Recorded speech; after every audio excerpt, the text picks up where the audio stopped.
तो हेलो। तो आज का चैप्टर है chapter 5 the fundamental unit of life. ये आपके बायो का फर्स्ट चैप्टर है और यही एक चैप्टर है बायो का जिससे आपके मोस्ट ऑफ द क्वेश्चंस बनते हैं। ये 9th क्लास का बना था लेंथीएस्ट चैप्टर तो मैं कहूँगा, लेकिन ये इतना भी मुश्किल नहीं है क्योंकि एनसीईआरटी लैंग्वेज इसे मुश्किल बनाती है। ये इतना भी कुछ मुश्किल है नहीं, तो हम इसे सीख सकते हैं आसानी से।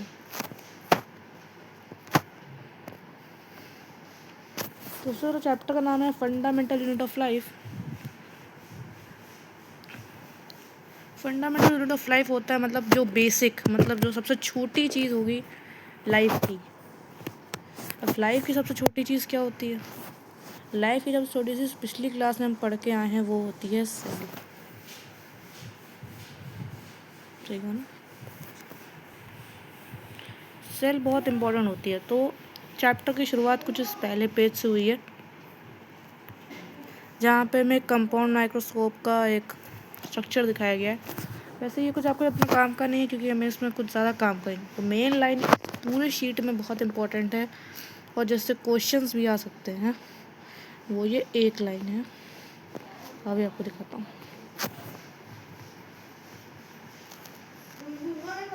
क्या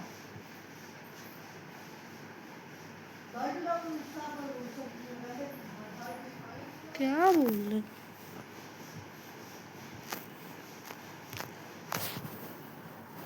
ये जो आपका पूरा का पूरा पैराग्राफ है, ये बहुत ज़्यादा इम्पोर्टेंट है। आपको ठीक से कर देता हूँ। हाँ, ये Robert Hooke call this boxes to tough के भी करते। Robert Hooke call this boxes cells as a Latin word for little room.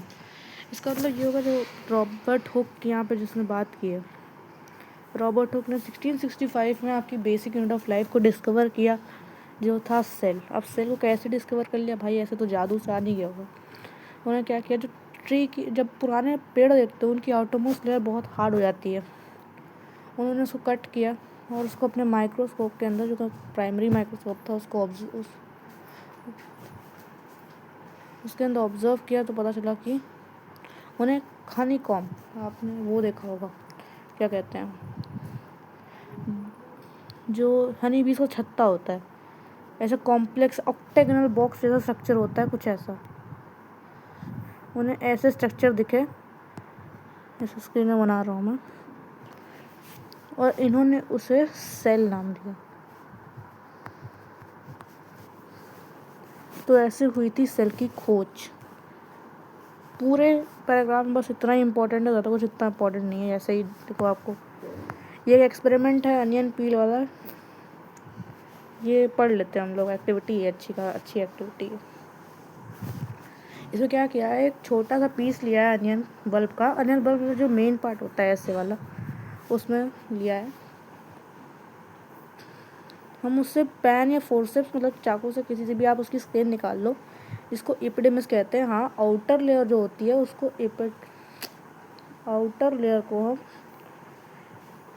Epidermis कहते हैं। ठीक है, ये हमें वॉच ग्लास में लगाएंगे और ये से प्रिवेंट करेगा ड्राइनो से। वे ग्लास साइड लेते हैं, उस पर हम थोड़ा ये डाल देते हैं वाटर, और इस स्मॉल पीस जो हमने पील काटा है उसको हम वॉच ग्लास में लगाते हैं स्लाइड में। एक थिन कैमल पेंट ब्रश आता है बहुत मोटा सा, उसको, वो ज़रूरी होगा। हम इस पे एक सैफरन सोल्यूशन डालेंगे, इस पीस पे एक कवर स्लिप लगाएंगे।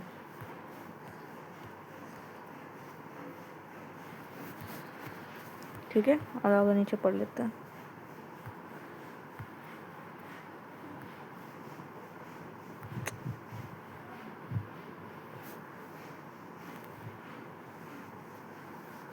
ठीक है, इसको पढ़ते हैं।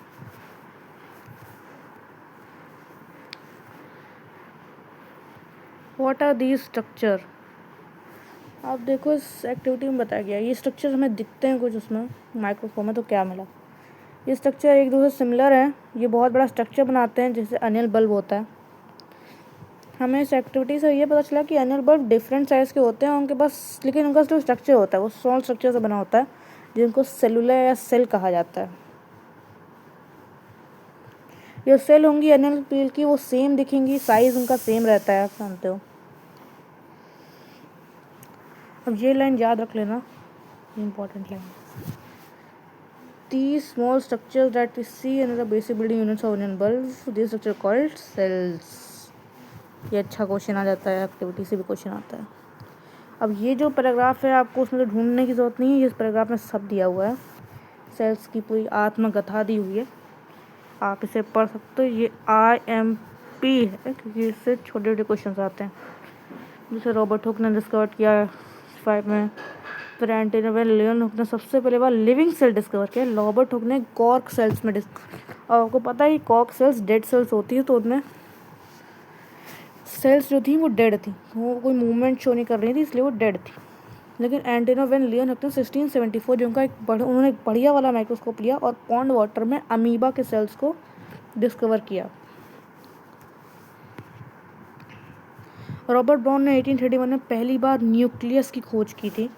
न्यूक्लियस अभी हम पढ़ेंगे, वो सेल ऑर्गेनल है एक, तो न्यूक्लियस कई लोगों ने पढ़ा भी होगा। पुरकिंजी ने 1839 में प्रोटोप्लाज्म की खोज की थी। ये थोड़ा कम करते हैं। 1839 में पहली बार प्रोटोप्लाज्म की खोज की थी। अभी हम सब पढ़ेंगे, आप इनको याद रखिए। शील्डन और श्वान, इन दोनों साइंटिस्ट का नाम आप याद रखिए, बहुत ज़रूरी है।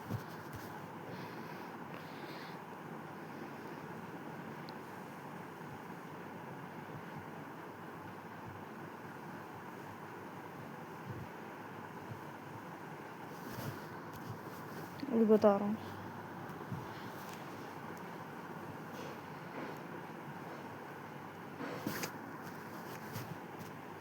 अभी ठीक कर देता हूँ।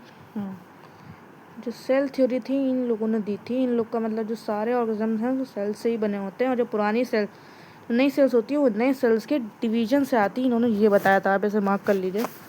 The cell theory that all plants and animals are compose of cells and cell is the basic unit of life. शीलर और श्वान ने दिया था, नाम याद रखिए।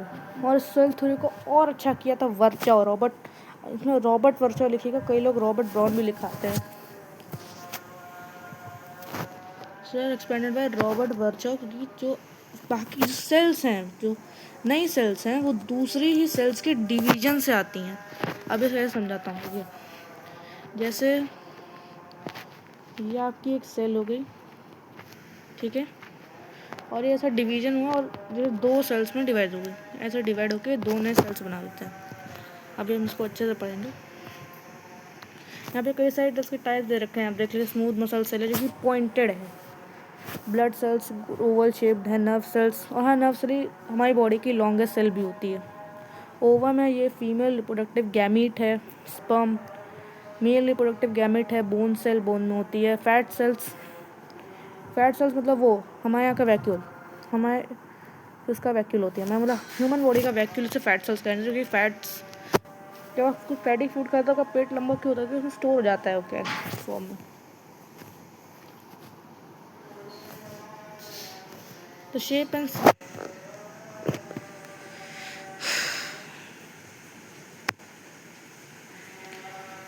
ये तो इतना कोई इम्पोर्टेंट तो है नहीं, लेकिन आप पढ़ लेना।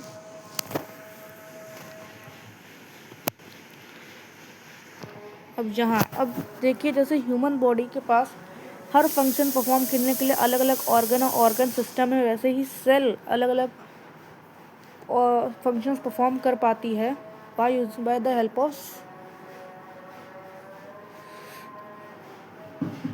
Help of cell organelle. Cell organelle क्या है? Cell organelle are the functioning units of cell that perform various function, या फिर आप कह सकते हो cell organs are the minute organs of the cell that perform various functions. हर तरीके का सेल अलग फंक्शन परफॉर्म करता है। जैसे कुछ के नाम बता देता हूँ: protoplasm, cytoplasm, nucleus, Golgi apparatus, mitochondria, vacuole, cell membrane, ऐसे सब बहुत सारे हैं, अभी बात करेंगे। लाइसोसोम, ठीक है। अभी यहाँ पर सबसे पहला जो हमें मिला है वो है प्लाज्मा मेम्ब्रेन या फिर सेल मेम्ब्रेन। अच्छा ठीक है, आपके घर जैसे कोई बड़े अपने घर देखेंगे, उनमें बाहर एक सिक्योरिटी गार्ड बैठा होता है, क्योंकि डर होता है ना कि भाई कुछ बाहर से आदमी आ गया तो परेशान कर, मतलब अंदर मुसीबत हो जाएगी, चोर डाकू को घुस गया, बूम बूम हो जाएगा। तो वो बंदा सिक्योरिटी के लिए बैठा होता है, भले ही सिक्योरिटी ना करे, लेकिन सिक्योरिटी के लिए बैठा तो होता है ना। वो उन्हीं लोग को अंदर आने देता है जो ज़रूरी होते हैं, और उन्हीं लोग को बाहर रहने देता है जो जा सकता है। इसी की तरह हमारा प्लाज्मा मेम्ब्रेन है, इसको आप शील्ड भी कह सकते हो। अब इसका सबसे बड़ा differential, plasma membrane is the outermost covering of a cell. It is a semi permeable membrane. अब semi permeable, outermost covering भाई सबसे बाहर यही एक्सपोज होती है हर चीज़ के। और दूसरी बात, पर सेमी परमेबल मेम्ब्रेन क्या होता है? सेमी परमेबल मतलब ये होता है, अब वो होता है परमेबल मेम्ब्रेन, मतलब ना कुछ चीज़ अंदर आएगी ना कुछ चीज़ अंदर जाएगी। क्या आता है सेमी परमेबल? उसमें होता है कि भाई जो चीज़ें अंदर आनी चाहिए वही जाएंगी, जो चीज़ें बाहर जानी चाहिए वही जाएंगी, और उसका पूरा भाई सब कुछ अंदर सब कुछ बाहर जा सकता है। तो प्लाज्मा में एक सेलेक्टिव परमेबल मेम्ब्रेन है, मतलब कुछ ही चीज़ें अंदर आ सकती है, कुछ चीज़ें बाहर जा सकती हैं। इसमें सबसे बढ़िया है ये पार्ट है, इसको याद कर लेना।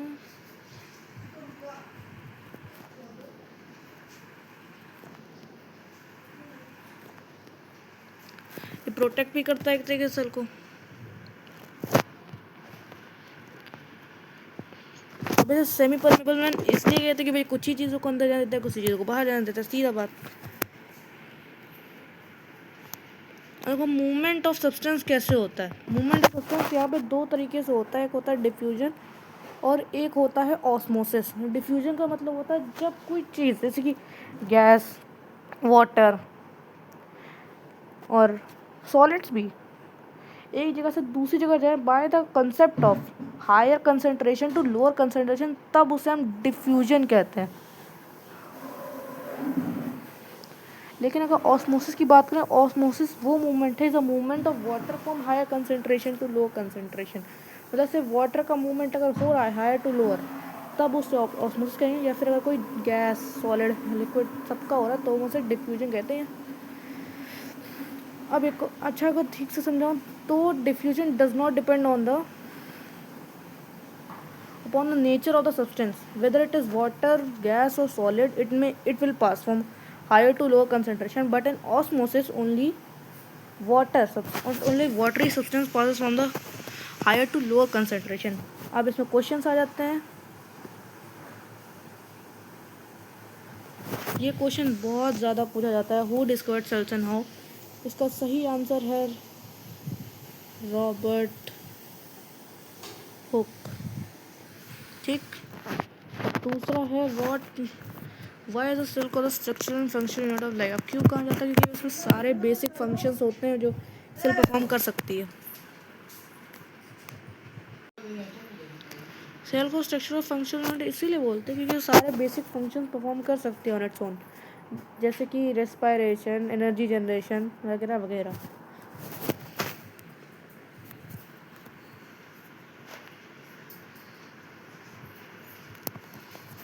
कोई बात नहीं, अब आगे बढ़ते हैं। What is a cell made of, what is a structure, ये तो पढ़ चुके हैं, ये मैंने बता दिया। हाँ, तीन चीज़ें जो हो सकती हैं ऑस्मोसिस के दौरान वो समझते हैं।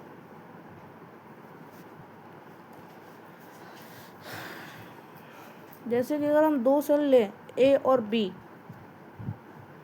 अगर एक सेल से ज़्यादा पानी दूसरे सेल में चला जाता है और वो इन्फ्लेट हो जाता है, तब उसे हम हाइपोटोनिक सोल्यूशन कहते हैं। मतलब एक सेल, चलो ए मानते हैं एक सेल को, और बाहर का मीडियम में बहुत सारा सोल्यूशन भर जाते हैं, तब क्या होगा? जो अंदर का सोल्यूशन होगा वो बाहर जाएगा, क्योंकि it is a law of nature कि भाई हायर जो भी चीज़ होगी वो हायर टू लोअर में जाती है, तो अंदर का सोल्यूशन बाहर चला जाएगा, बाहर चला गया तो सेल क्या होगा भाई, उसका साइज रिड्यूस नहीं हो जाएगा। अच्छा देखो, समझाता हूँ। ये जैसे एक सेल है ए और इसके बाहर बहुत सारा लिक्विड हमने भर दिया। भाई इसमें कम लिक्विड है, ये बाहर चला जाएगा। ठीक है, अब बाहर चले जाने के बाद भाई सेल फूला तो ना रहेगा भाई, उस लिक्विड की तरफ फूला था तो वह ज़्यादा बढ़ गया तो ये बंदा श्रिंक हो जाएगा। ऐसे टाइप ऑफ सोल्यूशन को हम कहेंगे हाइपरटोनिक सोल्यूशन। जब एक ऐसा कंडीशन आए कि अंदर का जो सोल्यूशन है वो बाहर के सोल्यूशन में चले जाए। क्या उनको मैंने क्या खड़ा दिया, तुम लोग को मुझे समझना पड़ेगा। को सॉरी उल्टा बता दी, थोड़ा उल्टा बता दिया यार, थोड़ा सॉरी। अच्छा जैसे अब बता रहा हूँ, सही से अब सुन लो। जैसे ए नाम का सेल है, इसमें पानी हमने भर दिया बहुत सारा, और बाहर का जो पानी है इससे ज़्यादा है, तो ये पानी इसमें चला जाएगा क्योंकि नेचर का लॉ है भाई, हायर टू लोअर जाती चीज़ें। तो बाहर का पानी जब इसमें जाएगा तब होगा इन्फ्लेशन, तब होगा भाई सेल हो जाएगा, फूल जाएगा। सेल एकदम फूल गया भाई, अपना हट्टा कट्टा सेल बन गया, हट्टा। अब सेल इन्फ्लेट हो गया, इसलिए हम स्वेलअप कहेंगे, स्वेलअप।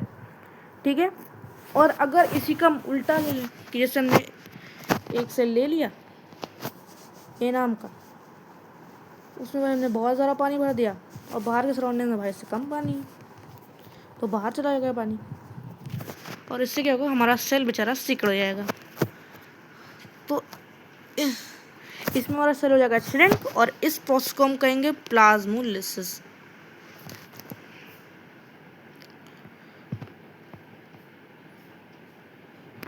और एक होता है सबसे बड़ा आइसोटोनिक सोल्यूशन। यहाँ पे ए है, इसमें जितना पानी भरा है भाई उतना ही बाहर से सोल्यूशन है, तो मूवमेंट ही नहीं होगा, तो दोनों में कोई चेंज ही नहीं होगा। 3 होते हैं, हाइपोटोनिक, हाइपरटोनिक और आइसोटोनिक। हाइपरटोनिक में बाहर का कंसंट्रेशन ज़्यादा होता है,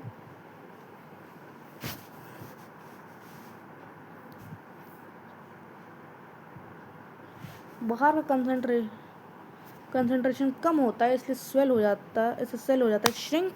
और हाइपोटोनिक में बाहर का कंसंट्रेशन ज़्यादा होता है, स्वेल हो जाता है स्वेलअप। समझ गए होंगे। ये एक्टिविटी इम्पोर्टेंट है, इसको पढ़ना पड़ेगा, इसको पढ़ेंगे हम लास्ट में।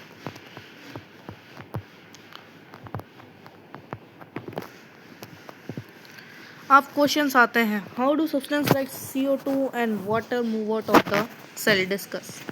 ये मुझे लगता है 2-3 नंबर का क्वेश्चन है, तो आप इसमें लिख सकते हैं कि भाई डिफ्यूजन से मूव आउट होता है, जिसमें डेफिशिएंसी होगी बाहर चला जाएगा। जैसे अंदर कम है, जैसे अंदर ज़्यादा है बाहर कम है, तो बाहर अंदर से बाहर चला जाएगा, और अगर बाहर ज़्यादा है अंदर कम है तो बाहर से अंदर आ जाएगा। अब प्लाज्मा मेम्ब्रेन को सिलेक्टिवली परमेबल मेम्ब्रेन क्यों कहते हैं? प्लाज्मा मेम्ब्रेन को इसलिए सिलेक्टिवली परमेबल कहते हैं क्योंकि भाई इसमें सिर्फ इसमें सिलेक्टिव चीज़ों को ही अंदर आने देता है, जैसे कि ऑक्सीजन, वाटर, एसिड्स को थोड़ी ना अंदर आने देगा ये। सेल वॉल, अब मैंने जैसे बताया था प्लाज्मा मेम्ब्रेन आउटर कवरिंग होती है, ये होती है आउटर मोस्ट मतलब ये सेल वॉल के भी आगे होती है। Plasma membrane is secondary, cell wall primary. Cell wall में सेल वॉल के हेल्प से कोई मूवमेंट नहीं होता। ये प्लाज्मा मेम्ब्रेन फ्लेक्सिबल नहीं होती, होल्स नहीं होते। सेल वॉल बहुत ज़्यादा रिजिड होती है, प्रोटेक्ट करने का काम करती है, चीज़ों से प्रोटेक्ट करती है आपको। ये एक चीज़ से बनी होती है जिसे हम कहते हैं सेलुलोज।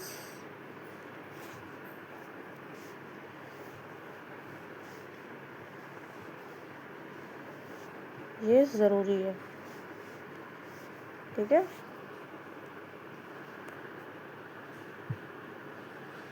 देखो बताया था, जब सेल अपना पानी खो देगा,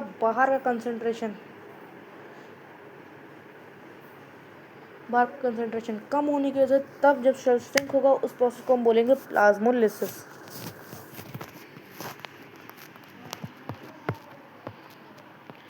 न्यूक्लियस। अब आता है एकदम बढ़िया टॉपिक, अभी हम यहीं तक हम एंड करेंगे तो न्यूक्लियस की बात करते हैं। न्यूक्लियस बहुत बहुत समझ लो भाई, तुम्हारे घर का मालिक है, या हेड है तुम्हारे घर का। यही बंदा है जो सबसे ज़्यादा समझदार है पूरे सेल में, और यही सारे कामों मतलब यही एज अ कोऑर्डिनेटर सेंटर बोले हैं। मतलब जैसे हमारा सारे काम हमारे दिमाग से कंट्रोल होते हैं, ये सारे काम सेल के न्यूक्लियस से कंट्रोल होते हैं। तो सिंपल तुम इसमें एक हेड ला सकते हो अपने आंसर को सपोर्ट करने के लिए। It is known as the brain of the cell. से राइटिंग इग्नोर। ओके, भाई न्यूक्लियस से काफ़ी काम हो सकता है। न्यूक्लियस का जो सबसे मेन काम है भाई, कोऑर्डिनेटिंग सेंटर है सेल का, ये सारे फंक्शंस को अच्छे से परफॉर्म होने में मदद करता है। दूसरा है भाई राइबोसोम्स, एक और ऑर्गेनल है, उसके फॉर्मेशन में मदद करता है। ठीक है, न्यूक्लियस के ऊपर एक डबल लेयर्ड मेम्ब्रेन है जिसको कहते हैं न्यूक्लियस मेम्ब्रेन, और इसके ऊपर पोर्स है जिसको न्यूक्लियर पोर्स भी कहते हैं। राइबोसोम का फॉर्मेशन और सबसे इम्पॉर्टेंट डिवीजन मतलब रिप्रोडक्शन, नए सेल्स बनाने में मदद भी करता है। तो अभी तक के लिए इतना ही। अगले लेक्चर में हम साइटोप्लाज्म, एंडोप्लाज्म रेटिकुलम,